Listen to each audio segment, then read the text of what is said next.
Je reviens sur la théorie de l'horizontalité et de la verticalité que j'avais développée parallèlement à celle de la solstitialité et l'équinoxialité. Je prends l'exemple du référendum de Gaulle en 1961 à propos de l'indépendance, l'autodétermination de l'Algérie. Ça correspond à une période solsticiale. Solsticiale dans laquelle on était entré depuis 1959. Qui continuera jusqu'en 65,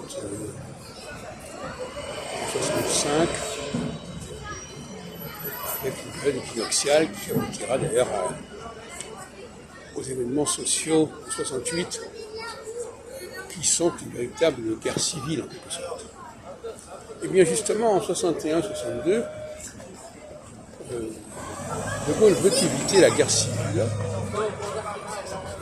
et préfère que l'Algérie prenne ses distances et il préfère une partition contre les tenants de l'astrologie française.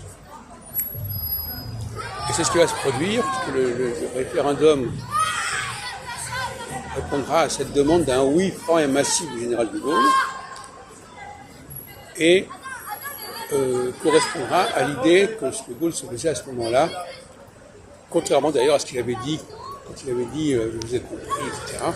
Mais comme vous savez, les phases durent 7 ans et il y a des basculements qui se produisent assez régulièrement dans la vie d'un leader politique.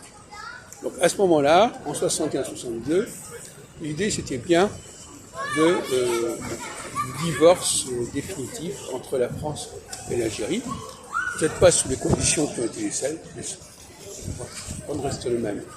En revanche, je prendrai l'exemple de ce qui s'est passé dans les années sous l'occupation. Eh bien, il y a eu 2 temps. Il y a toujours 2 temps. Quand on est en encyclologie et qu'on a des périodes d'une quinzaine d'années, on a toujours 2 temps.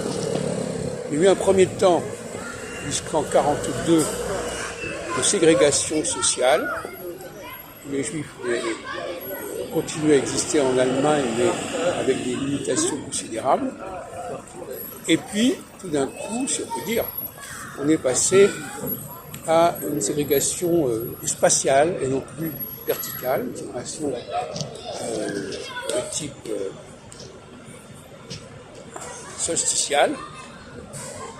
Et à ce moment-là, ça aboutit d'un côté au point de concentration et de l'autre côté, par la suite, à la création de l'État d'Israël comme une entité séparée, parce que pour le veuille ou non, le sionisme, c'est quand même le refus de l'intégration des Juifs au sein d'une société non juive.